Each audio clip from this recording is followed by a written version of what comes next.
Assalamualaikum warahmatullahi wabarakatuh. Alhamdulillahirabbil alamin. Assalatu wassalamu ala asrofil anbiya'i wal mursalin sayyidina wa maulana Muhammadin, amma ba'du. Yang saya hormati Bapak Kepala Sekolah SD Negeri 1 Pesodongan, yang saya hormati Bapak Ibu Guru SD Negeri 1 Pesodongan. Alhamdulillahirabbil alamin, pada kesempatan siang hari ini kita dapat berkumpul tanpa halangan suatu apapun dalam acara pengimbasan modul 1.4 budaya positif guru penggerak angkatan 6 tahun 2022. Adapun acara pada siang hari ini adalah yang pertama yaitu pembukaan, yang kedua penyampaian materi pengimbasan, yang ketiga penguatan oleh kepala sekolah, yang keempat lain-lain, dan yang kelima penutup. Baiklah, untuk membuka acara pada siang hari ini, marilah kita buka dengan membaca Bismillah bersama-sama. Bismillahirrahmanirrahim. Acara yang kedua yaitu penyampaian materi pengimbasan oleh pemateri, yaitu kepada Bu Martina SPD SD, dipersilakan.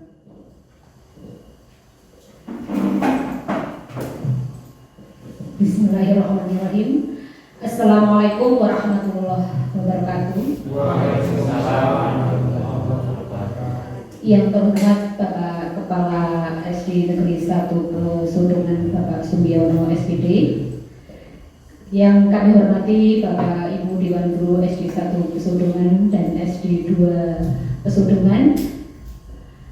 Puji syukur kita panjatkan kehadirat Allah Subhanahu wa taala, di mana di siang hari ini kita diberi kesehatan, kesempatan, kenikmatan, sehingga ada acara pengimbasan modul 1.4 budaya positif ini tiada halangan suatu apapun. Sholawat serta salam kita selalu sambungkan kepada beliau, baginda Nabi Muhammad SAW, yang mana kita nantikan syafaatnya di yaumil akhir. Amin Allahumma amin. Bapak Ibu yang kami hormati, perkenankan di sini saya akan memaparkan pengimbasan modul 1.4 budaya positif. Di sini bahwa tugas saya pada PGP angkatan 6 ini, yang mana pada modul 1 alhamdulillah telah selesai di penghujung modul 1, yaitu pada modul 1.4, yang mana ada tugas untuk mengimbaskan kepada rekan sejawat untuk berbagi.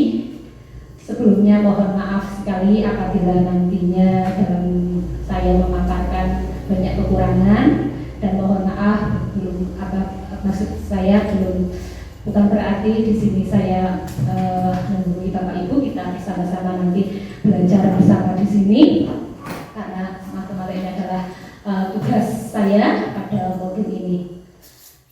Pengimbasan modul 1.4 budaya positif yang telah saya pelajari. Selamat datang kami ucapkan kepada Bapak Ibu guru hebat di sini semua. Mari kita untuk belajar bersama, berkolaborasi, saling mendukung demi mewujudkan budaya positif di sekolah kita tercinta. Bapak Ibu yang kami hormati, pada modul budaya positif, yaitu konsep utama pada modul ini, yaitu nanti kita akan pelajari bersama, ada 7 materi, yaitu yang pertama perubahan paradigma baru, yang kedua disiplin positif, yang ketiga motivasi perilaku manusia, keempat keyakinan kelas, kelima kebutuhan dasar manusia, 6 posisi kontrol restitusi, dan 7 segitiga restitusi. Budaya positif. Budaya positif itu adalah nilai-nilai, keyakinan dan kebiasaan-kebiasaan di sekolah yang mana berpihak pada murid agar murid berkembang menjadi pribadi yang kritis, penuh hormat, dan bertanggung jawab. Nah, Di sini nanti kita akan belajar bersama dengan budaya positif yang mana di sini nilai yang ada itu adalah semuanya yang nantinya diterapkan di sekolah kita, semua itu demi berpihak pada murid. Nah, apa contoh budaya positif yang sudah kita terapkan di sekolah kita? Coba Bapak Ibu, sebelum kita ke materi, di sini kontrol diri. Bapak Ibu, saya minta untuk mengepalkan tangan sambil membayangkan. Bapak Ibu mengepalkan tangan seperti pada layar, sambil membayangkan apabila Anda itu menyimpan benda yang sangat berharga di telapak tangan dan Anda harus menjaganya karena benda itu sangat penting bagi Anda, berharga. Nah, di situ ada teman Anda sudah membujuk, menghardik, bahkan mengancam, menggoda, memarahi agar Anda membuka kepalan tangan Anda. Apa yang Anda akan lakukan kira-kira? Benda itu berharga sekali buat hidup Anda. Kira-kira apa yang Anda lakukan sambil dibayangkan? Apakah? Nah, kira-kira siapa yang membuka genggaman tangan? Kira-kira Anda sendiri atau teman Anda? Anda membukanya tidak? Pak, kira-kira dibuka sendiri. Dibuka? Ya, dibuka. Alasannya kenapa? Alasannya kita akan memberikan hal yang terbaik untuk sesama. Wah, terima kasih Pak. Nah, mungkin ada yang mau mempertahankan saja, mempertahankan kepalan itu, dipertahankan. Nah, dalam kegiatan ini sesungguhnya siapa yang memegang kendali atau kontrol untuk membuka atau menutup kepalan tangan itu adalah dirinya sendiri. Nah, yang pertama tadi materi tentang perubahan paradigma baru, bahwa di dalam filosofi pendidikan di Hajar Dewantara itu mempunyai filosofi bahwa anak itu bukan tabula rasa, bahwa teori tabula rasa itu anak itu bagaikan kertas putih yang mana bagaimana kita akan menjadikan anak itu seperti apa. Anak itu nurut gitu ya. Tapi menurut Ki Hajar Dewantara itu bukan, bahwa sebenarnya anak itu sudah punya coretan-coretan di dalam kertas itu. Ada samar-samar, tidak kertas putih. Jadi tinggal kita bagaimana sebagai guru untuk menuntun anak tersebut. Iya, betul sekali, menebalkan dari coretan-coretan itu. Nah, selanjutnya semua anak itu terlahir dengan bakatnya masing-masing. Anak itu unik. Nah, jadi kita tidak bisa menyamakan semua anak, karena anak itu punya bakat keunikan tersendiri. Selanjutnya tentang budi pekerti, tentu saja dalam filosofinya pendidikan Ki Hajar Dewantara, budi pekerti, karakter yang mana apalagi sembunyiannya Ki Hajar Dewantara ingat sosuntulodo ingat jiwang karso tupuri hanjayani. Selanjutnya tugas guru menuntun bakat tersebut agar anak tumbuh dengan selamat dan bahagia. Kita menuntun anak untuk keselamatan dan bahagia, sehingga dalam pembelajaran kita anak itu dibuat senang, tidak tertekan. Guru itu ibarat petani, anak ibarat biji jagung. Yang dimaksud di sini bahwa kita petani, contohnya kita menanam jagung. Tentu kita sebagai petani kan bisanya merawat, mengolah gitu ya. Nah, setelah jagung ditanam pasti tumbuhnya jagung kan, tidak tumbuhnya padi. Nah, selanjutnya di situ menanam biji jagung, kalau di sekelilingnya kadang ada rumput-rumput yang mengganggu ya.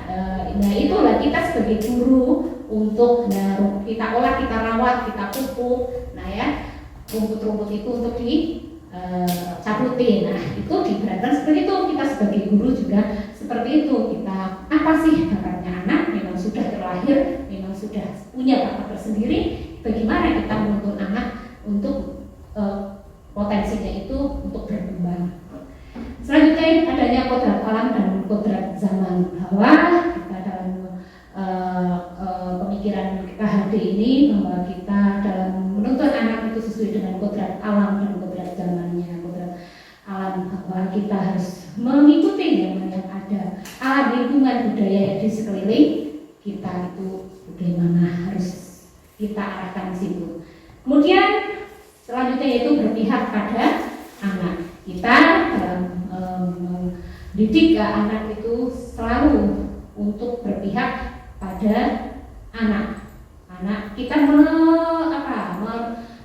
menuntun anak, bukan anak kita sebagai guru hanya sekedar fasilitator, yang mana kita untuk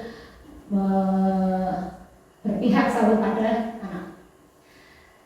Dalam perubahan paradigma bahwa untuk membangun budaya yang positif, sekolah perlu menyediakan lingkungan yang positif, aman dan nyaman agar murid mampu berpikir, bertindak dan mencipta dengan merdeka, mandiri dan bertanggung jawab. Nah, di sini dalam membangun budaya positif tentunya tidak bisa sendiri dan ada daya dukungnya, di mana lingkungan yang positif, yang aman. Nah, ini tentunya akan mempengaruhi nanti pada murid-murid dalam berpikir, bertindak maupun mencipta dengan merdeka. Nah, lazimnya disiplin dikaitkan dengan kontrol. Nah, dalam hal ini kontrol guru dalam menghadapi murid. Nah, tadi dihubungkan dengan bahwa disiplin ini hubungannya dengan bagaimana guru ini dalam menghadapi murid. Selanjutnya materi yang kedua tentang disiplin positif. Bahwa disiplin positif merupakan pendekatan mendidik anak untuk melakukan kontrol diri dan pembentukan kepercayaan diri. Disiplin berbeda sama sekali dengan hukuman, meskipun disiplin sering diterapkan dengan menggunakan teknik hukuman. Nah, Bapak Ibu, sekarang kita mungkin masih mindset kita dalam berpikir disiplin. Kalau tidak disiplin, nanti ada hukuman yang harus dikenakan. Nah, di sini dalam disiplin positif ternyata ini nanti di materi selanjutnya kita ketahui bersama. Kata disiplin sering dikaitkan dengan tata tertib, teratur dan kepatuhan pada peraturan. Kata disiplin juga sering dihubungkan dengan hukuman. Padahal itu sesungguh berbeda, karena belajar dengan disiplin tidak harus dengan memberi hukuman. Justru itu adalah salah satu alternatif terakhir, dan kalau perlu tidak digunakan sama sekali itu hukuman. Di sini juga Ki Hajar Dewantara menyatakan bahwa untuk mencapai kemerdekaan atau dalam konteks pendidikan kita saat ini dan untuk menciptakan murid yang merdeka, syarat utamanya adalah harus ada disiplin yang kuat. Disiplin yang dimaksud adalah disiplin diri yang memiliki motivasi internal. Jika kita tidak memiliki motivasi internal, maka kita memerlukan pihak lain untuk mendisiplinkan kita. Nah, tadi bahwa kita masih berpikiran untuk mindset kita yang mana disiplin itu adalah sebuah nantinya kalau hukuman, ya. Nah, di sini disiplin dimaksud disiplin diri yang mana adanya motivasi internal yang ada di dalam dirinya masing-masing, dalam pribadi masing-masing. Nah, kesimpulannya bahwa tujuan disiplin positif itu adalah menanamkan motivasi pada murid untuk menjadi orang yang mereka inginkan dan menghargai diri dengan nilai-nilai yang mereka percaya. Motivasi intrinsik bersifat jangka panjang dan tidak terpengaruh dengan hukuman maupun hadiah. Mereka tetap berperilaku baik berdasarkan nilai-nilai kebajikan. Nah, Bapak Ibu, sementara bahwa disiplin yang kita lakukan saat ini, anak-anak harus disiplin, tapi karena faktornya nanti takut saya ada hukuman yang harus dilakukan, yang harus dialami. Nah, itu yang menjadi sebuah permasalahan, karena anak itu tidak mempunyai kesadaran dari dirinya. Namun jika disiplin positif itu sudah muncul dari dalam dirinya sendiri, tentu akan menciptakan sebuah disiplin positif karena kesadaran sendiri dengan berperilaku berdasarkan nilai-nilai kebajikan. Nah, apa itu nilai-nilai kebajikan? Nilai-nilai kebajikan universal. Nilai kebajikan adalah sifat-sifat positif manusia yang merupakan tujuan mulia yang ingin dicapai setiap individu. Diana Gosen pada tahun 1998 mengemukakan bahwa dengan menaikkan nilai-nilai kebajikan yang diyakini seorang, maka motivasi intrinsiknya akan terbangun sehingga menggerakkan motivasi untuk mencapai tujuan mulia. Nah, bahwa kalau sudah termotivasi dalam dirinya sendiri, dalam motivasi intrinsik ya dirinya sendiri, pasti akan terbangun untuk menggerakkan dirinya untuk saya harus disiplin. Di situ akan muncul mencapai adanya tujuan yang mulia. Nah, nilai-nilai kebajikan universal itu terkait dengan sekarang ya, hubungannya dengan kurikulum merdeka, yaitu adanya profil pelajar Pancasila. Nah, di dalam profil pelajar Pancasila terdapat 6 dimensi yang mana Bapak Ibu sudah perso, ya. Nah, di sini adanya yang pertama, beriman bertakwa kepada Tuhan Yang Maha Esa dan berakhlak mulia. Yang kebinekaan global, bergotong royong, mandiri, kreatif, dan bernalar kritis. Nah, ini yang diterapkan dalam kehidupan sehari-hari yang dikaitkan dengan pembelajaran kita sehari-hari, yang mana muncul adanya 6 dimensi profil pelajar Pancasila ini. Bapak Ibu, kami lanjutkan yaitu pada yang ketiga, teori motivasi, hukuman, dan penghargaan, konsekuensi, dan restitusi. Pada teori motivasi perilaku manusia itu ada 3, yang mana manusia berperilaku yang pertama untuk menghindari ketidaknyamanan atau hubungan. Nah, apa yang akan terjadi apabila saya tidak melakukannya? Seandainya ada aturan, nah, apa yang akan terjadi apabila saya tidak akan melakukannya? Nah, ini terbangun adanya motivasi eksternal dari luar, karena aturan itu dari luar, takut adanya nanti ada apa yang harus dilakukan jika itu terjadi. Yang kedua, untuk mendapatkan imbalan dari orang lain atau institusi. Nah, apa yang akan saya dapatkan apabila saya melakukannya? Nah, anak-anak kalau terbiasa diberi hadiah, nah itu nanti diberi imbalan. Kita melakukan sesuatu karena nanti ada imbalan. Itu juga karena adanya motivasi eksternal. Yang ketiga, yaitu untuk menghargai diri sendiri, menjadi insan sesuai dengan harapan kita. Nah ini merupakan motivasi internal di dalam diri seseorang yang sudah terbentuk dengan adanya tujuan disiplin positif.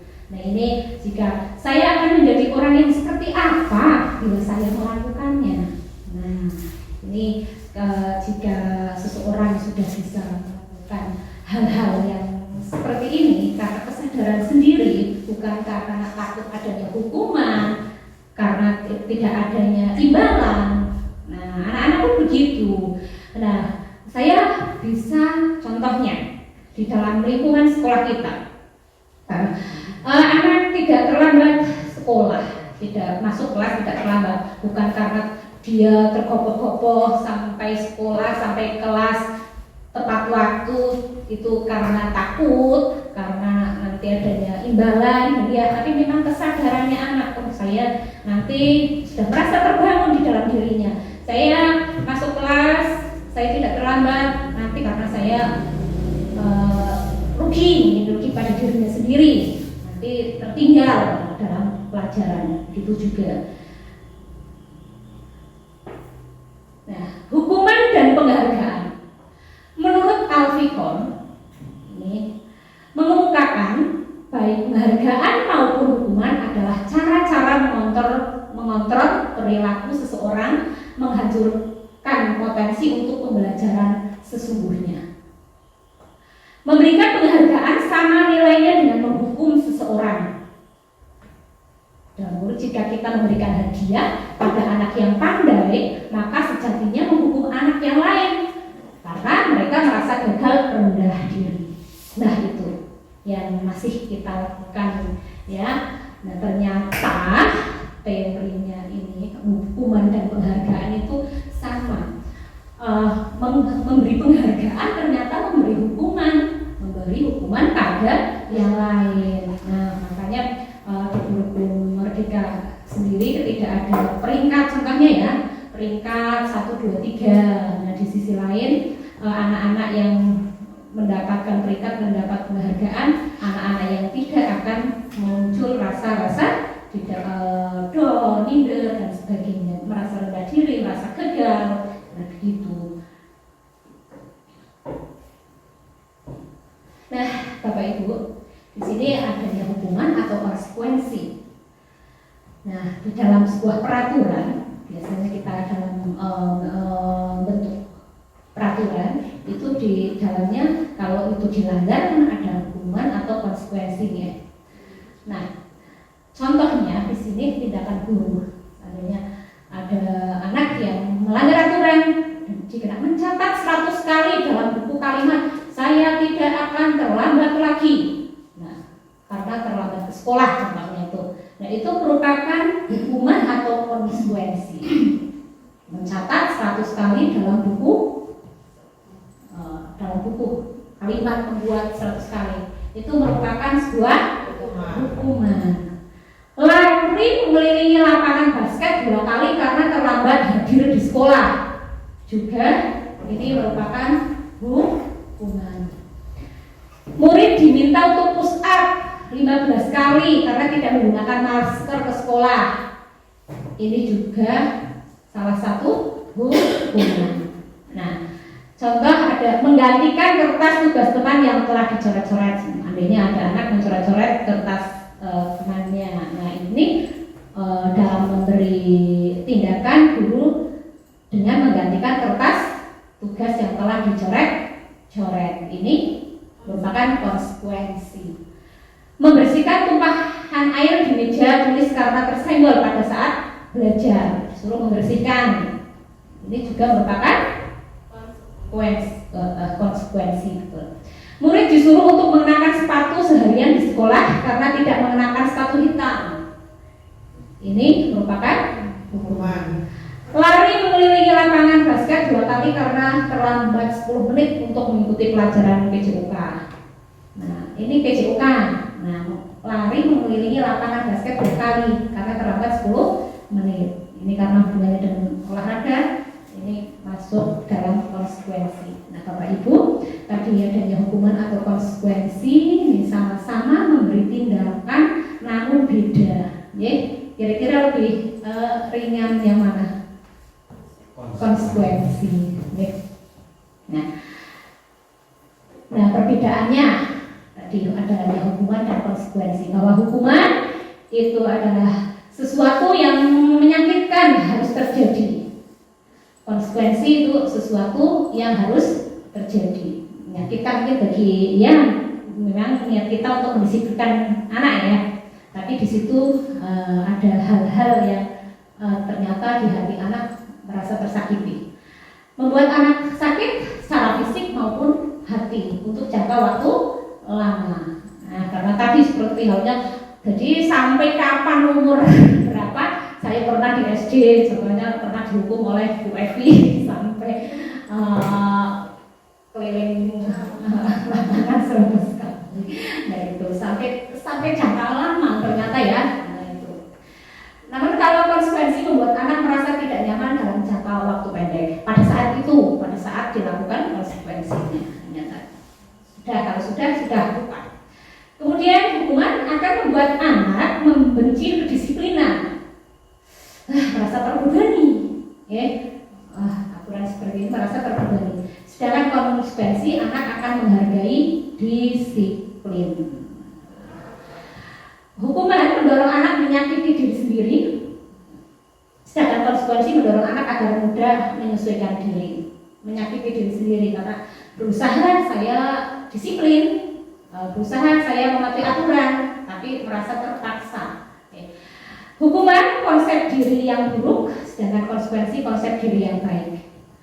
Hukuman anak belajar untuk menyembunyikan kesalahan. Nah, anak kalau ada punya kesalahan yang tidak langsung dikelihatan, disembunyikan karena takut nantinya pasti ada hukuman yang akan dialaminya. Dan konsekuensi anak belajar untuk mematuhi peraturan. Hukuman akan membuat anak marah, rasa bersalah, dipermalukan, merasa tak dihargai. Iya, karena adanya hukuman anak apalagi langsung ketika seandainya hukuman itu dilakukan masih ada banyak teman-temannya, anak akan merasa malu, merasa marah, bahkan yang anak-anak yang temperamen akan marah, merasa dipermalukan, juga tidak dihargai. Dan konsekuensi kehilangan hak, dibuat tidak nyaman, diasingkan untuk sementara hanya pada saat itu. Bapak Ibu, selanjutnya yaitu adanya restitusi. Tadi hukuman, konsekuensi, yang di sini yaitu restitusi. Apa itu restitusi? Restitusi adalah proses menciptakan kondisi bagi murid untuk memperbaiki kesalahan mereka, sehingga mereka bisa kembali pada kelompok mereka dengan karakter yang lebih kuat. Itu teori dari Gosen tahun 2004. Restitusi membantu murid menjadi lebih memiliki tujuan, disiplin positif, dan memulihkan dirinya setelah berbuat salah. Penekanannya adalah bukan pada bagaimana perilaku untuk menyenangkan orang lain atau menghindari ketidaknyamanan, namun tujuannya adalah menjadi orang yang menghargai nilai-nilai kebajikan yang mereka percayai. Nah, Bapak Ibu, dalam restitusi beda sekali tadi dalam adanya hukuman dan konsekuensi, yang mana di sini penekanannya itu intinya dalam restitusi ini anak untuk memperbaiki kesalahan. Ya, kita sebagai guru juga tidak langsung itu saja menyalahkan. Nah, adapun ciri-ciri restitusi bukan untuk menebus kesalahan, namun untuk belajar dari kesalahan. Jika anak punya salah, bukan menebus karena salah dihukum, namun anak dari kesalahan itu bagaimana cara memperbaikinya. Restitusi memperbaiki hubungan. Restitusi adalah tawaran bukan paksaan. Jadi anak nantinya ditawari, punya salah, mau apa langkah selanjutnya untuk memperbaiki kesalahan tersebut. Tidak langsung salah, harus ini, harus itu. Tidak, anak ditawari apa maunya. Restitusi menuntun untuk melihat ke dalam diri, menuntun dalam dirinya untuk motivasi intrinsiknya terbentuk, kesadaran pada dirinya. Restitusi mencari kebutuhan dasar yang mendasari tindakan. Restitusi diri adalah cara yang paling baik. Restitusi fokus pada karakter bukan tindakannya, tapi karakternya yang ada, nilai-nilai kebajikan yang terbentuk, yang ditujukan nanti. Nah, restitusi juga menguatkan pada diri anak. Restitusi fokus pada solusi, karena tadi bukan hukuman atau konsekuensi, tapi solusi dalam memperbaiki kesalahan. Restitusi fokus mengembalikan murid yang berbuat salah pada kelompoknya. Nah, selanjutnya Bapak Ibu, materi yang keempat adanya keyakinan kelas. Bahwa menurut dosen tahun 1998, suatu keyakinan akan lebih memotivasi seseorang di dalam atau memotivasi secara intrinsik. Seseorang akan lebih tergerak dan bersemangat untuk menjalankan keyakinannya daripada hanya sekedar mengikuti serangkaian peraturan. Keyakinan kelas bersifat lebih abstrak daripada peraturan yang lebih rinci dan konkret. Keyakinan kelas berupa pernyataan-pernyataan universal. Pernyataan keyakinan kelas senantiasa dibuat dalam bentuk positif. Keyakinan kelas hendaknya tidak terlalu banyak sehingga mudah diingat dan dipahami oleh semua warga kelas. Bapak Ibu, yang sudah kita lakukan pada sebelumnya, yaitu biasa kita menggunakan kata-kata peraturan yang kita gunakan, peraturan sekolah, peraturan kelas. Nah, di sini kita ubah dengan adanya keyakinan kelas. Mengapa keyakinan kelas bukan peraturan? Karena di sini peraturan, kalau hanya sudah peraturan itu tidak di dalam terbentuknya tadi nilai-nilai kebajikan yang ada. Nah di sini dalam keyakinan itu bahwa anak akan tergerak, semangat menjalankan keyakinannya yang sudah ada, yang terbentuk dalam dirinya anak tersebut. Nah, peraturan tadi di peraturan, contohnya dalam peraturan selalu kembalikan buku ke tempatnya. Nah, sementara jika keyakinan kelas itu di dalam keyakinan nilai-nilai yang kebajikannya apa yang dituju, anak selalu kembalikan buku ke tempatnya. Itu yaitu adanya apa? Adanya tanggung jawab.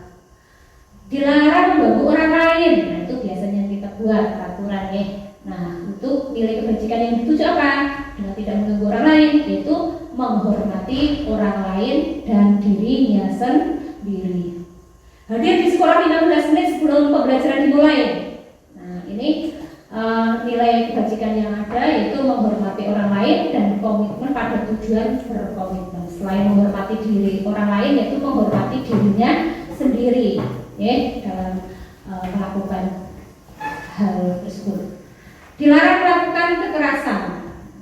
Nah, ini dalam keyakinan nilai yang dituju yaitu adanya keselamatan. Seandainya melakukan kekerasan dengan secara fisik, tentunya dengan keselamatan dan menghormati orang lain. Dilarang menggunakan narkoba. Ini hubungannya nilai yang dituju yaitu kesehatan. Bergantian atau menunggu giliran. Ini menghormati orang lain. Gunakan masker. Ini nilai yang dituju yaitu adanya kesehatan dan keselamatan. Jangan berlari di kelas atau koridor demi keselamatan dan keamanan. Nah, ini beda sekali ya Bapak Ibu kalau kita cermati peraturan-peraturan yang dibuat dengan menunjukkan adanya nilai-nilai kebajikan yang dituju. Ini lebih nilai-nilai positifnya pada keyakinan kelas. Nah, Bapak Ibu, ini contoh penerapan dalam membuat keyakinan atau kesepakatan kelas yang saya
berpendapat untuk kesepakatan kelas.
Demikian tadi Bapak Ibu penerapan membuat keyakinan atau kesepakatan kelas yang dilaksanakan. Tentu di sini tidak guru yang biasanya peraturan dibuat dari guru ya. Di sini adanya kesepakatan bersama. Nah di setiap waktu pembelajaran dimulai, awal pembelajaran pada pembukaan setiap pembelajaran itu kita setiap hari untuk mengingatkan kesepakatan yang telah kita buat.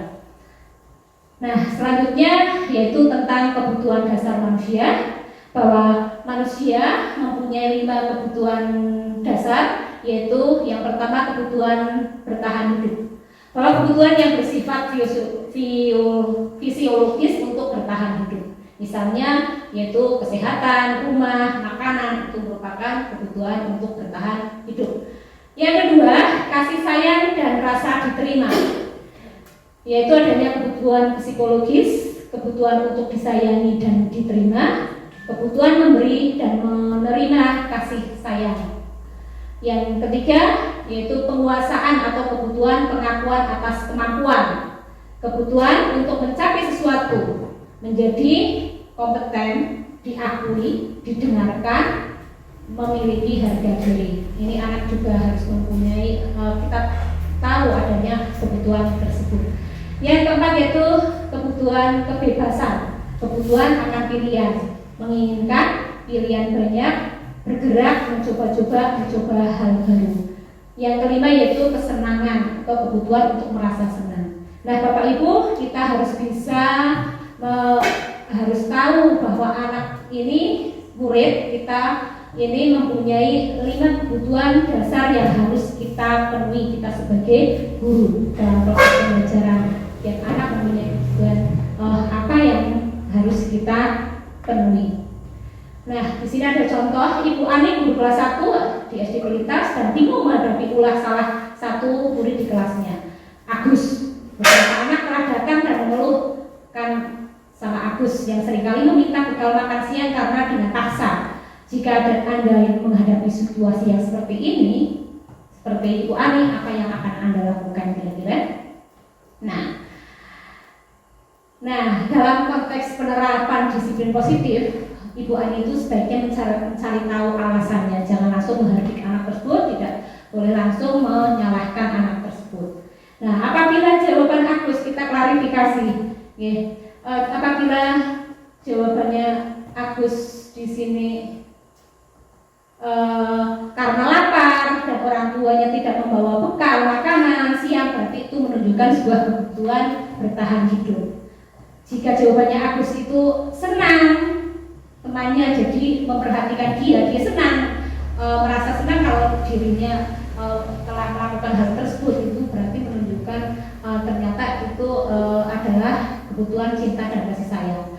Apabila jawaban Agus adalah dia merasa hebat karena temannya jadi takut, anak kan kadang seperti itu ya, jahil sama teman itu, nah itu punya tujuan. Nah, itu apa sebenarnya? Ternyata kebutuhan itu adalah penguasaan atau pengakuan atas kemampuannya. Nah, apabila jawaban Agus karena dia merasa bosan dengan bekal yang dibawakannya, mungkin itu adalah kebutuhan dalam kebebasan, perlu variatif dalam orang tuanya membawa bekal, itu kebutuhan akan pilihan. Apabila jawaban Agus adalah karena iseng saja dan dia menikmati ekspresi wajah temannya yang kesal karena diambil makannya, mungkin itu kebutuhan kesenangan yang ditujukan oleh Agus. Nah, Bapak Ibu, dalam hal kita dalam sehari-hari dalam proses kegiatan pembelajaran pun kita harus tahu kebutuhan anak, setiap anak itu seperti apa di sini. Selanjutnya 5 posisi kontrol yang ada pada guru. Ada guru yang mempunyai 5 posisi kontrol, yaitu yang pertama adanya penghukum. Seorang penghukum akan menggunakan hukuman fisik atau verbal. Contohnya, patuhi aturan saya, atau awas, seperti halnya mengancam, kamu selalu saja salah. Nah, itu merupakan kontrol sebagai posisi penghukum. Nah, ini ada sebuah contoh yang mana saya kutip dari materi eksplorasi konsep pada modul 1.4. Ini merupakan contoh dari seorang guru sebagai penghukum. Naren, sini kamu. Selamat pagi, Bu. Selalu terlambat. Kamu deh, pasti terlambat. Maaf, Bu. Saya Apa? Apa coba? Alasan kamu apa lagi? Kapan sih kamu tidak terlambat? Malas sekali ya kamu jadi anak. saya Dasar pemalas. Gak kapok-kapok sih kamu. Sudah berapa kali terlambat?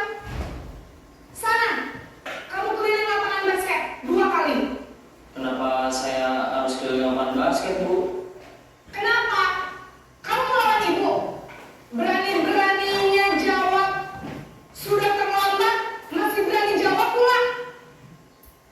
Sekarang, keliling lapangan basket 5 kali sekalian. Biar kapok. Cepat. Pergi sana ke lapangan basket.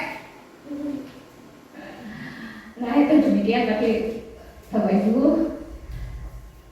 Selanjutnya yaitu sebagai guru, sebagai yang mana menduduki dalam kontrol pembuat rasa bersalah.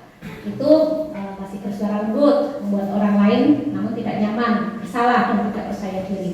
Berapa contohnya seperti yang berapa kali coba ibu harus bilang sama kamu, karena kamu ibu jadi dimarahi kepala sekolah. Nah, saya contohkan ada videonya.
perhatikan ya Bapak Ibu, kontrol yang merasa bersalah, jadi anak merasa bersalah.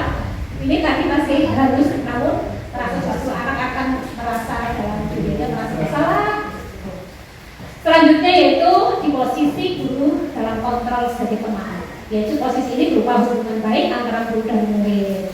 Ayolah demi ibu, ayo ingat bantuan ibu kemarin. Ya sudah, nanti ibu bantu bereskan untuk seperti pada teman posisi. Ya juga ada contohnya.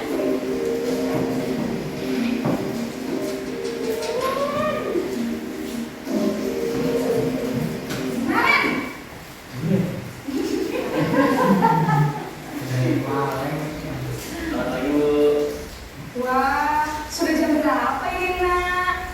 Terlambat lagi ya sayang. Iya, Bu. Habis ibu saya lupa bangunkan saya, Bu. Kamu malah menyalahkan ibu kamu. Kamu bukannya anak yang larinya paling kencang. Kok terlambat sih? Iya, Bu. Saya memang terlambat bangun tadi. Jadi, biarpun saya lari kencang, tetap nggak kekejar, Bu. Ya sudah sana. Nanti lain kali larinya lebih kencang lagi ya. Biar gak terlambat lagi. Bikin seneng ibu. Demi ibu. Bisa kan? Bisa lah, Bu. Ya sudah sana masuk kelas. Ibu beresin urusan absen kamu. Kamu ini ada-ada saja. Nah tadi sebagai teman ya itu selanjutnya sebagai guru dalam kontrol sebagai pemantau. Memantau berarti mengawasi, bertanggung jawab atas orang-orang yang diawasi dengan menggunakan sanksi atau konsekuensi, dapat membedakan hubungan pribadi dan murid. Nah, contohnya mengaitkan dengan peraturannya apa yang telah kamu lakukan, sanksi atau konsekuensinya apa. Itu yang dilakukan dalam posisi pemantau atau monitor.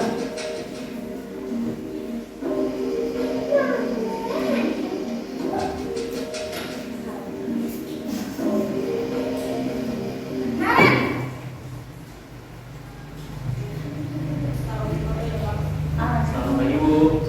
Naren, apa peraturan sekolah kita tentang jam berapa kita harus masuk sekolah, nak? Kita harus di sekolah jam 7, Bu. Iya betul, sekarang sudah jam 7.20. Naren sudah tahu konsekuensinya jika terlambat hadir. Paham, Bu. Saya harus tinggal kelas pas jam istirahat selama 20 menit. Iya benar, konsekuensinya demikian. Jadi nanti jam 9.30 pas istirahat, kamu harus tinggal di kelas, kerjakan tugas tambahan untuk ketertinggalan kamu, ya? Baik, Bu. Nah, tadi sebagai pemantau ya. Selanjutnya yang kelima itu adalah posisi kontrol sebagai guru sebagai posisi manajer, yaitu posisi guru berbuat sesuatu bersama murid, mempersilahkan murid mempertanggungjawabkan perilakunya, mendukung murid agar dapat menemukan solusi atau permasalahannya sendiri. Nah, ini apa yang kita yakini. Nah, kembali kita ke keyakinan kelas ya. Apakah kamu meyakininya? Nah, jika kamu meyakininya, apakah kamu bersedia memperbaikinya? Nah, jika kamu memperbaikinya hal ini menunjukkan apa tentang kamu? Nah, apa rencana kamu untuk memperbaiki hal ini? Nah, ini contohnya dalam posisi guru dalam posisi manajer.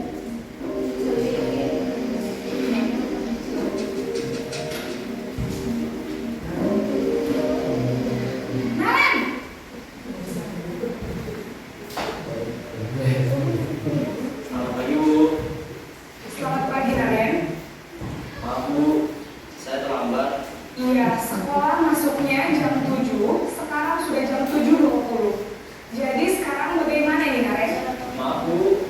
Saya lupa alarm saya semalam. Baiklah, menurut kamu, keyakinan sekolah yang mana yang perlu kamu tingkatkan?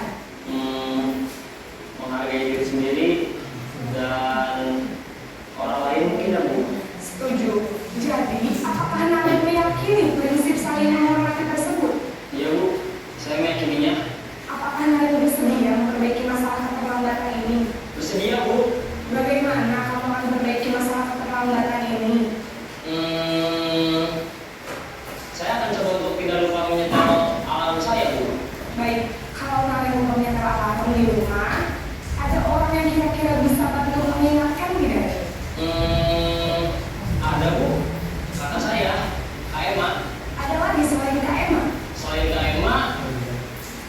ada ibu saya. Baik, jadi yang mengingatkan Aren adalah Kak Emma dan ibu kamu ya. Kira-kira akan mulai alarm kapan ya Naren? Setelah pulang sekolah akan segera saya lakukan. Baik, jadi Naren akan setel alarm untuk bangun besok pagi dan akan diingatkan oleh kakak dan ibu dan Naren ya. Ada lagi yang mungkin perlu dilakukan Naren? Atau tidak terlambat bangun lagi? Tidak ada Bu.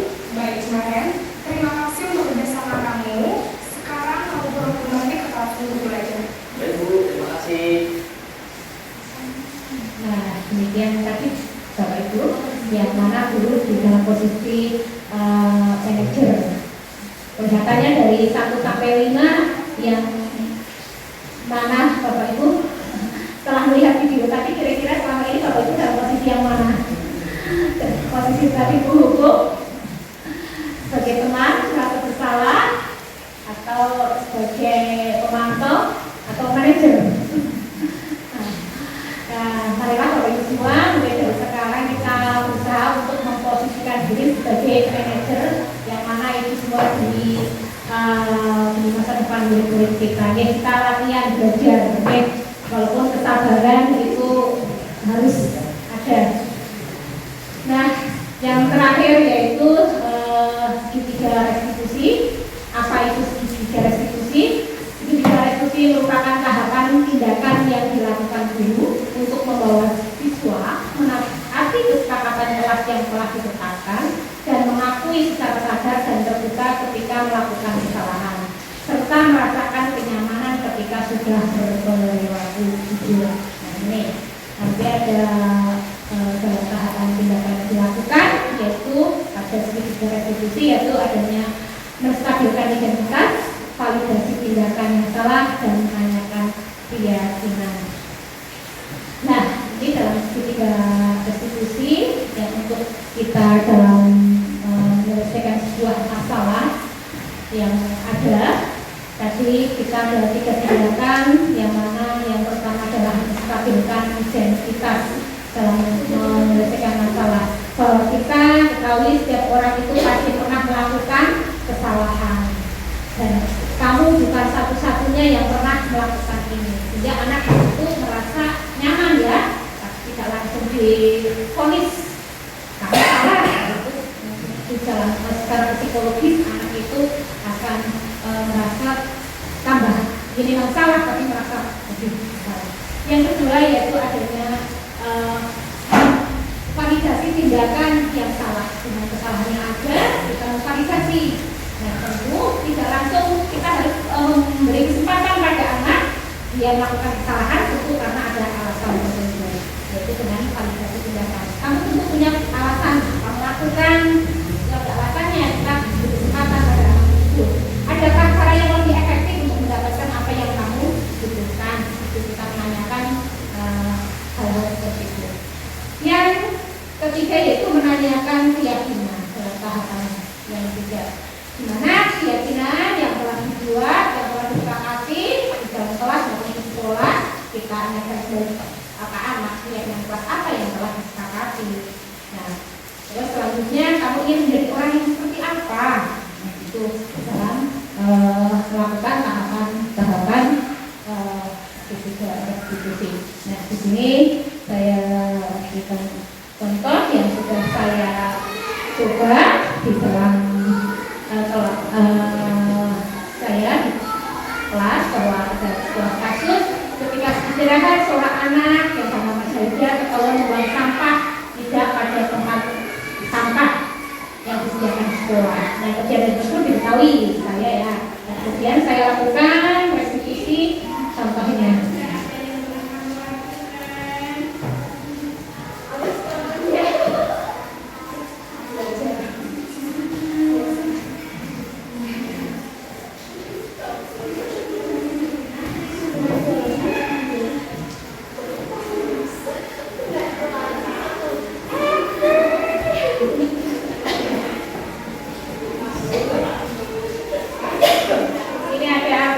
Di sini ada proses dalam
demikian ya, ada proses dalam tahapan kita menyelesaikan sebuah masalah dalam restitusi.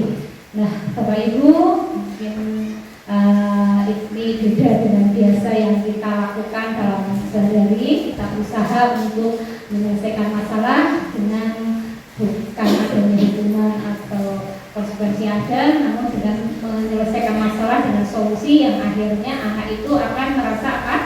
Lebih nyaman, kesadaran sadar pada dirinya anak tersebut. Semoga kita bisa belajar untuk melakukan hal tersebut.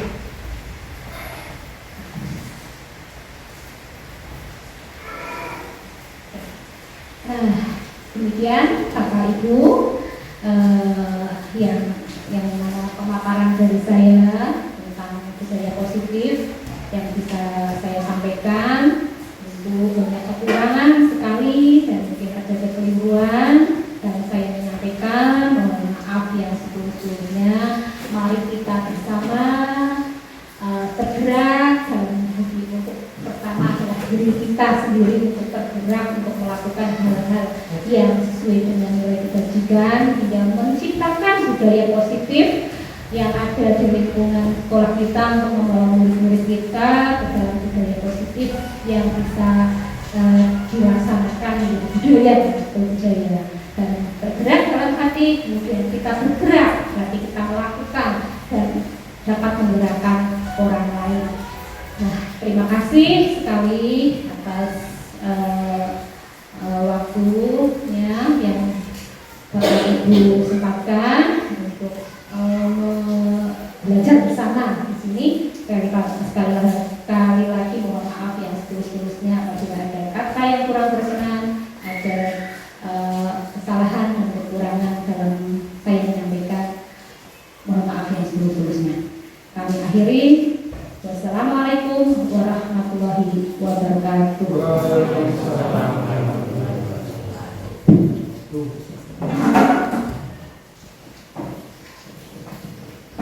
Demikian tadi penyampaian materi dari pemateri dari Ibu Batinah SPDSJ, sangat menarik sekali tentunya.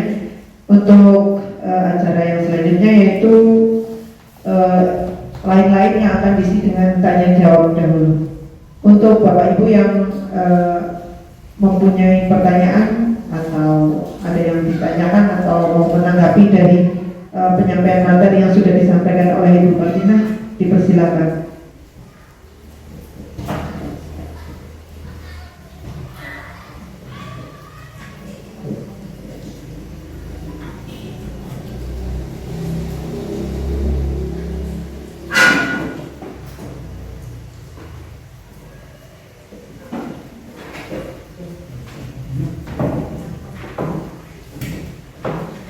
Terima kasih atas penyampaiannya tadi dalam modul 1.4, tapi ada sedikit ganjalan bagi saya, yaitu sesuai dengan kurikulum Merdeka yang kita terapkan di awal-awal tahun ini. Pertanyaan kami adalah, apakah guru kalau datang ke sekolah hanya mentransfer ilmunya kepada siswa sudah sesuai dengan program guru penggerak? Demikian pertanyaan kami. Terima kasih.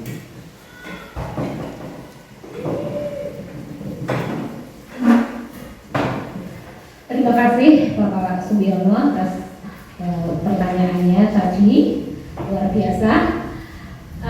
Tadi kalau disampaikan Pak Sudi hubungannya dengan guru, apakah guru itu dalam transfer ilmu sudah merupakan dalam kurikulum Merdeka ya. Kalau kita ketahui Bapak Ibu bahwa kita sebagai guru sesuai dengan filosofi KHD kita itu sebagai guru yaitu tidak hanya sekedar mengajar, ya, namun di sini kita menuntun anak, kita selalu berpihak pada murid, menuntun anak yang menuntun anak sesuai dengan kodratnya, bahwa kodrat anak contohnya dalam usia SD, kodrat anak itu adalah bermain. Ya, kodrat anak itu adalah bermain. Nah, kita mencoba yang tadinya kita biasa melakukan pembelajaran hanya dari guru saja. Kita ibaratnya memberi materi gini-gini ceramah, terus anak hanya mendengarkan, diberi tugas. Nah itu yang diharapkan dari KHD itu, kita menuntun apa sih, bahwa kita anak-anak itu mempunyai kebutuhan, ya, kebutuhan, punya minat, kebutuhan dasar tadi yang sudah saya sampaikan, dan punya minat bakat itu yang berbeda-beda, sehingga kita menuntunnya, menebalkannya. Kalau tadi juga dalam teorinya tabula rasa itu ditunjukkan bahwa anak itu seperti kertas putih. Nah, berarti guru itu apa yang dilakukan oleh guru bisa saja pasti nanti akan terwujud, tapi tidak. Ternyata anak itu sudah punya bakat tersendiri. Anak seperti halnya kertas yang sudah punya coretan, kita tinggal menebalkannya. Nah itu. Nah, di sini juga guru adalah seperti semboyannya Ingmaso Tulodo Ingmadio Manungkaso Tujuh dan semuanya kahati. Nah, kita betul-betul jadi guru itu menjadi teladan bagi murid-muridnya. Contohnya tadi kita mendisiplinkan ke anak, anak harus begini. Nah, disiplin sesuai dengan keyakinannya. Nah, tentunya kita sebagai seorang guru juga berusaha untuk meneladaninya. Tidak hanya sekedar kita memberi aturan-aturan tadi, tapi kita tidak sebagai guru tidak memberi contoh. Diawali dari kita, otomatis nanti dengan kita datang, kita melakukan disiplin waktu, tepat waktu, kita menghargai orang lain. Nah, itu anak-anak pun dengan sendirinya akan terangsang untuk mencontoh kita sebagai guru. Itu. Nah, hubungannya dengan kurikulum merdeka bukan berarti merdeka itu bebas, tapi di sini merdeka di sini juga dikatakan merdeka itu sesuai dengan disiplin positif yang ada. Mungkin itu yang bisa saya sampaikan, Pak Sumi. Terima kasih. Bisa diterima, ya. Selanjutnya, monggo Bapak Ibu yang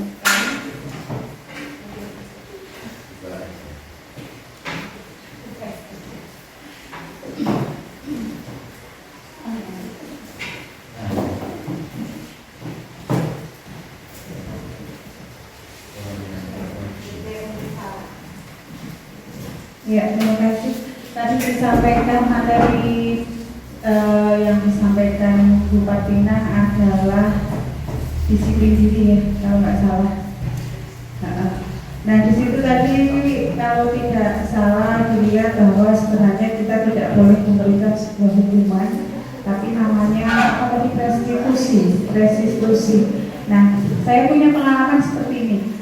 Kadang saya bingung kalau kita tidak boleh memberikan suatu hukuman, padahal kita terbiasa memberikan suatu hukuman. Kadang untuk beralih tidak memberikan suatu hukuman itu sangat sulit, dan itu harus dibudayakan mungkinnya. Contoh saya kadang mikir seperti ini. Contoh sederhana, seperti tadi saja. Misalnya di saat upacara ada anak tidak memakai topi. Kadang saya mikir dalam hati, saya pernah mempelajari materi ini, tidak boleh memberikan hukuman, terus apa ya yang harus saya lakukan? Anak ini anak yang cukup jauh, apakah konsekuensinya harus saya suruh pulang terus mengambil topi, atau kalau saya biarkan nanti merambah ke teman-teman yang lain? Mungkin Bu Partina kan sudah sangat mendalami materi ini, bisa memberitahu saya paling enggak kira-kira ada jalan keluar enggak kalau untuk misalnya masalah anak yang kadang hanya dari sebuah perlengkapan dia tidak lengkap. Itu dari saya, terima kasih. Ya, terima kasih sekali Bu Fitri, pertanyaannya yang bagus, ya.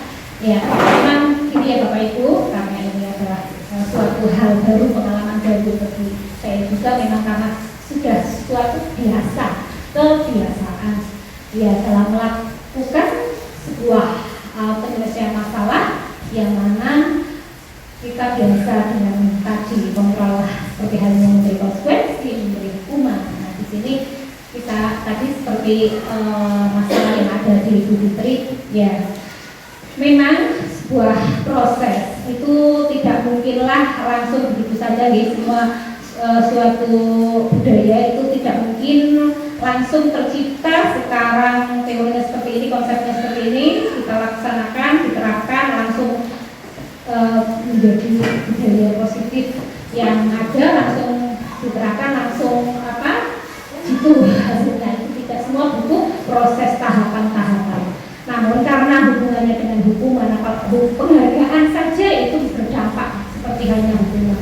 Nah itu karena hubungannya dengan adanya hukuman, anak itu kasih dampaknya bisa dipermalukan dan ini karena ada faktor eksternal ya. Nah di sini hubungannya dengan permasalahan yang ada yaitu dengan cara restitusi itu yang baik dan posisi kontrol sebagai manajer itu yang lebih baik. Nah anak kita jika dalam menyelesaikan masalah kita jangan di depan anak-anak yang lain, kita dalam menyelesaikan dipanggil, anak itu dipanggil jika mempunyai kesalahan seperti halnya tadi punya Bu Fitri, anak yang tidak melengkapi perlengkapan pada satu acara, anak itu dipanggil, kita tadi dengan tahapan tiga restitusi ya dalam tindakannya. Ditanya anak baik-baik memang dia salah, kemudian kita apa alasannya tidak memakai perlengkapan, bisa saja terjadi karena tidak punya, tidak bisa membeli, nah gitu kan, nah, atau lupa tidak dibawa, nah, atau mungkin atau apa ya punya alasan kita. Nah selanjutnya anak kita bahwa kita punya keyakinan kesepakatan sekolah setiap upacara harus memakai perlengkapan yang ada. Nah, diberi kesadaran, keyakinan yang ada kesepakatan itu. Nah, dengan kita tanya alasannya, nah dengan tindakan-tindakan tadi dengan restitusi tentunya anak nanti sampai ujung akhirnya mempunyai kesadaran untuk kesadaran pada dirinya sendiri, bukan karena paksaan adanya aturan seperti itu. Dengan kesadaran tentunya, nah insya Allah besok dengan kesadaran besoknya bisa menyelesaikan masalah tersebut. Itu Bu Fitri ya. Terima kasih. Memang ya Bapak Ibu adanya memang kita butuh proses, butuh waktu untuk membudayakan hal-hal yang baik sesuai dengan nilai kebajikan. Selanjutnya ada masih cukup. Terima kasih.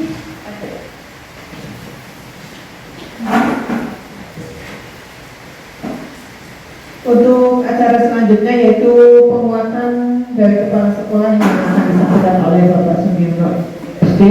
Kepada beliau dipersilakan.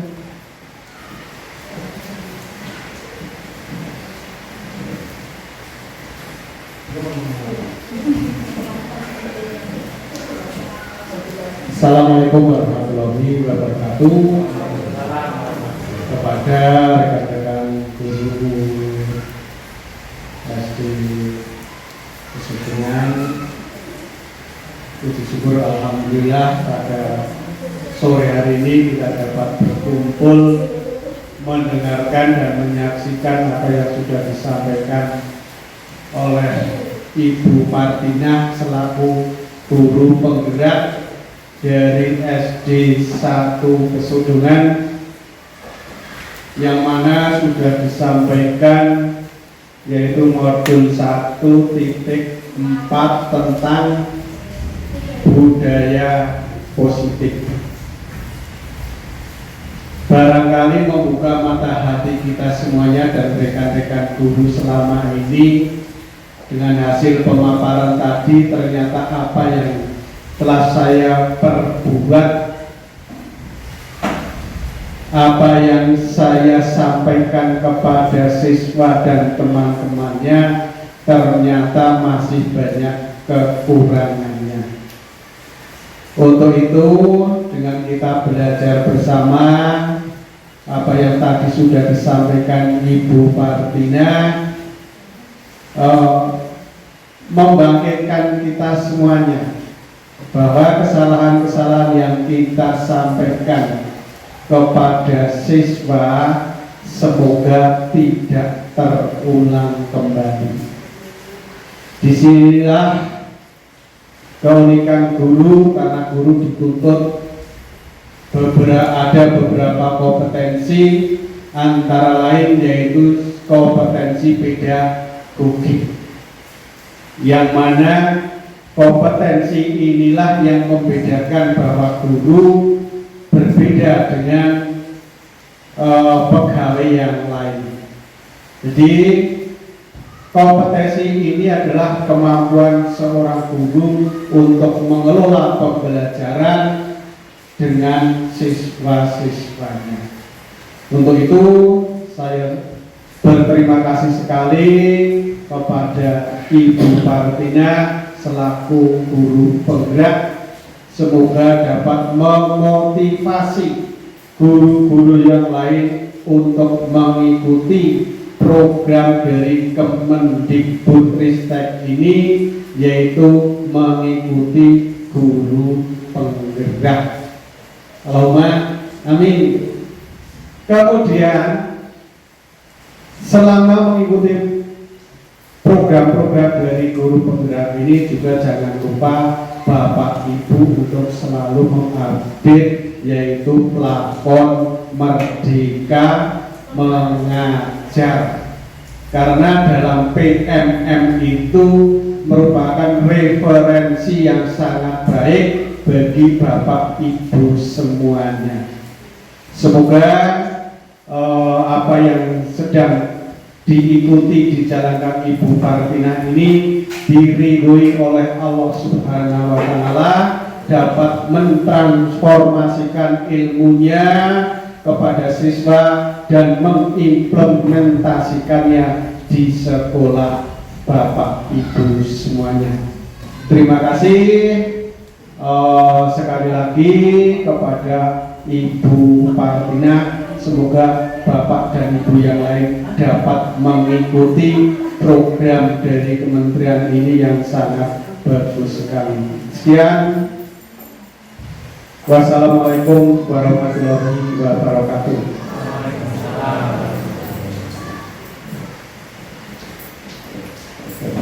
Demikian acara pada siang hari ini, alhamdulillah sudah kita lalui dengan lancar tanpa halangan suatu apapun. Untuk acara yang terakhir yaitu penutup, Bapak Ibu, marilah acara di siang hari ini kita tutup dengan membaca alhamdulillah bersama-sama.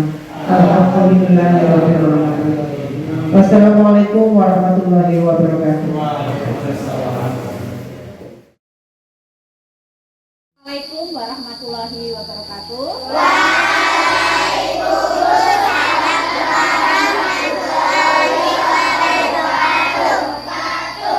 Pada Bapak Kepala Sekolah SD Negeri 1 Pesugihan yang saya hormati, kepada Bapak Ibu guru SD Negeri 1 Pesugihan yang saya hormati, serta anak-anakku semua dari kelas 1 sampai kelas 6 yang guru sayangi dan yang guru banggakan.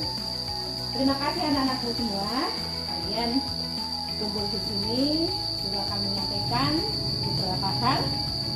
Yang pertama yaitu guru mau menyampaikan tentang budaya positif. Apa itu budaya? Budaya itu adalah kebiasaan kita yang dilakukan dengan hal-hal yang baik, kebiasaan sehari-hari yang kita lakukan. Nah, di dalam sekolah kita biasa melakukan hal-hal kebaikan ya. Yaitu pembiasaan apa contohnya? Upacara kalian lakukan setiap hari dengan kebiasaan yang kita lakukan. Nah, kamu di dalam hati kalau mau melaksanakan upacara rasanya bagaimana? Senang. Nah, karena apa? Kamu sudah tertanam di dalam hati kamu itu apa? Punya rasa senang dalam diri kamu sendiri. ya. Ada nilai-nilai, nilai-nilai kebajikan yang ada di dalam diri hati kita ya pinter. Selanjutnya apa contohnya lain? Pembiasaan kita. Contohnya piket kelas, terus apa?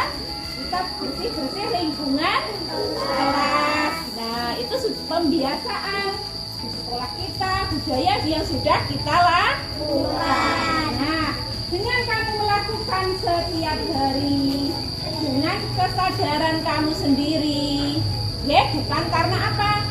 Kamu melakukannya karena kesadaran sendiri atau karena takut dimarahi bu guru? Kesadaran sendiri. Semua kita lakukan karena kesadaran sendiri. Nah, bukan karena Pak Bugis nanti dimarahi bu guru. Nanti karena apa? Dihukum. Itu tidak. Nah, guru harapkan di sini dan di dalam budaya positif itu ada nilai-nilai kebajikan yang ada. Nah, dengan kalian selalu membersihkan lingkungan bersama itu menunjukkan apa? Contoh apa? Nilai kebajikan yang ada dengan bersama-sama. Gotong royong, betul sekali. Nah, itu salah satunya.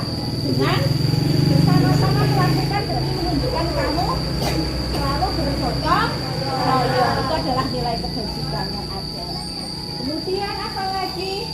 Yaitu adanya saling menghargai sesama teman.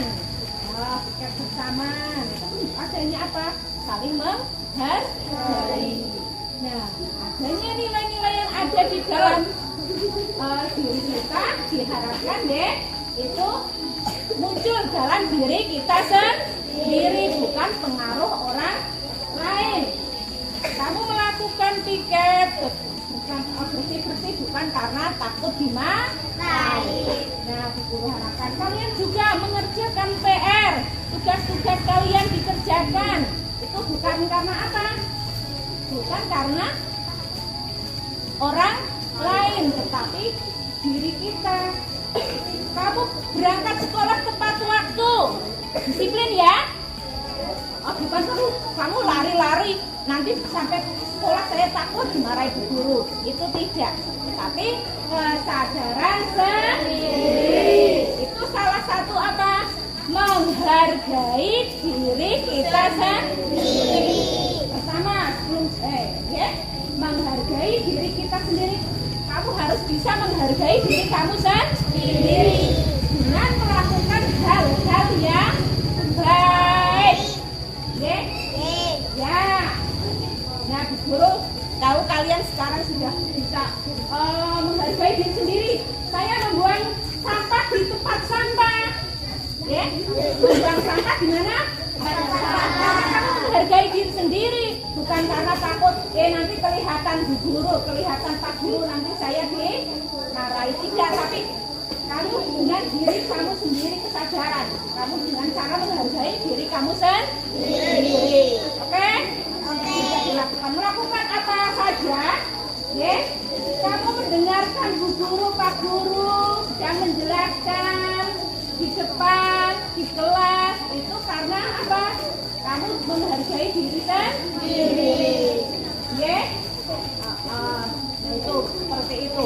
Melakukan hal-hal kebaikan itu harus dengan apa? Kesadaran diri kita sendiri.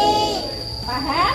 Mulai sekarang kalian selalu bisa menghargai diri sendiri untuk melakukan hal-hal kebajikan yang baik, supaya bisa menghargai orang lain. Jadi anak-anak ya, apalagi kelas 1, kelas 2, kadang sedikit-sedikit nopo tukaran. Nah,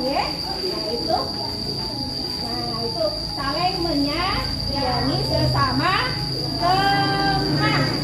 Jika kamu menjadi anak yang punya nilai kebajikan yang baik. Apalagi kamu sebagai pelajar mempunyai profil pelajar Pancasila. 1. Ketuhanan yang Maha Esa, Tuhan yang Esa.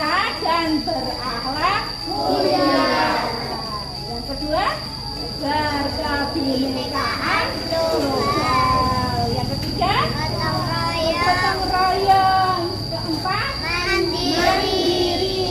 Enam, kreatif. Enam, kritis. Nah, itu kamu bisa menerapkan dalam kehidupan sehari-hari. Paham ya anak-anak semua? Skill yang Bu Guru bisa sampaikan hari ini semoga bisa diterapkan dalam kehidupan sehari-hari sehingga menciptakan budaya positif yang baik di sekolah kita. Itu Guru akhiri. Assalamualaikum warahmatullahi wabarakatuh.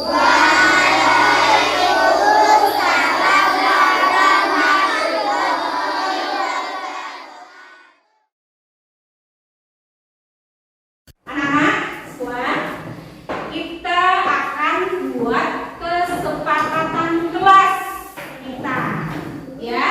Nah, kesepakatan kelas kita buat sesuai dengan keyakinan kita, nilai kebajikan yang baik, ya. Nah, nilai kebajikan seperti apa?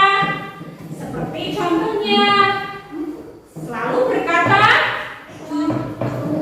sopan, selalu jujur, apalagi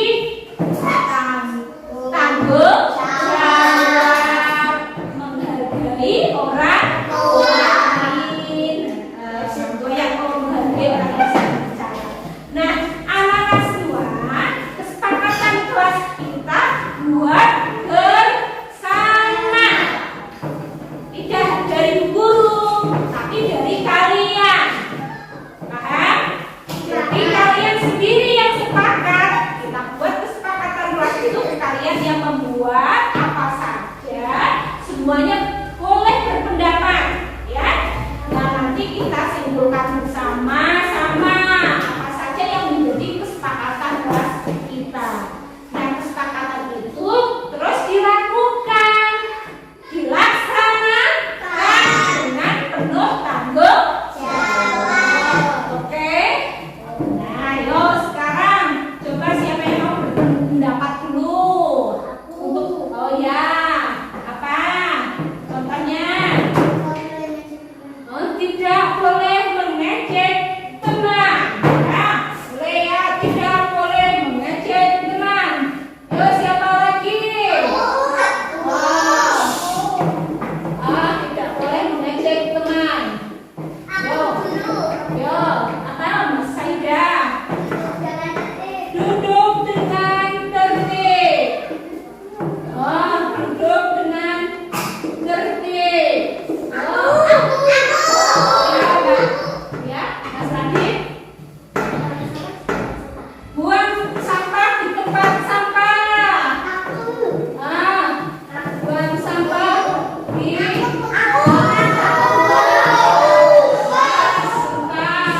buang sampah di tempat sampah. Ya, sampai dulu. Menaruh sepatu di rak sepatu.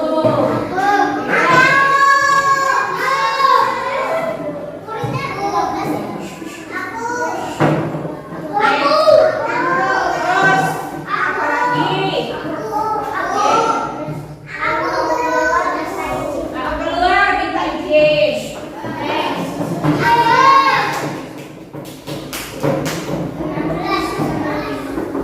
Oke, sudah. Kalian sudah semuanya berpendapat untuk kesepakatan kelas kita. Nah, kita buat kesepakatan yang akan kita laksanakan betul-betul, ya. Yaitu apa tadi? Mendengarkan penjelasan guru. Ya, sepakat? Yo, terus apa lagi? Apalagi untuk tidak mengejek teman berarti berkata sopan. Sepakat?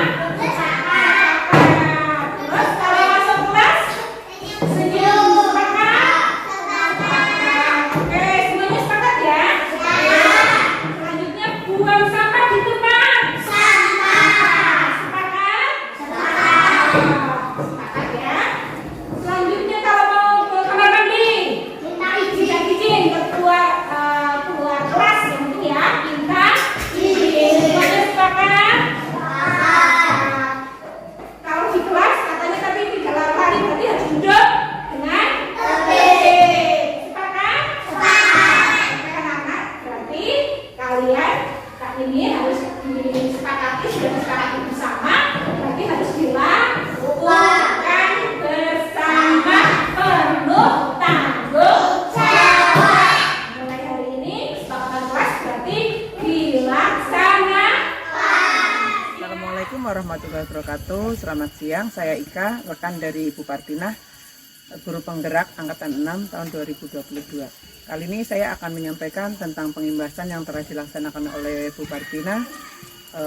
Di sini saya merasa sangat termotivasi dengan adanya pengimbasan yang telah dilaksanakan, dan saya pribadi berharap untuk bisa diterapkan di kelas saya terutama, dan pada umumnya di SD Negeri 1 Pesodongan. Demikian yang bisa saya sampaikan. Terima kasih. Selamat siang. Assalamualaikum warahmatullahi wabarakatuh.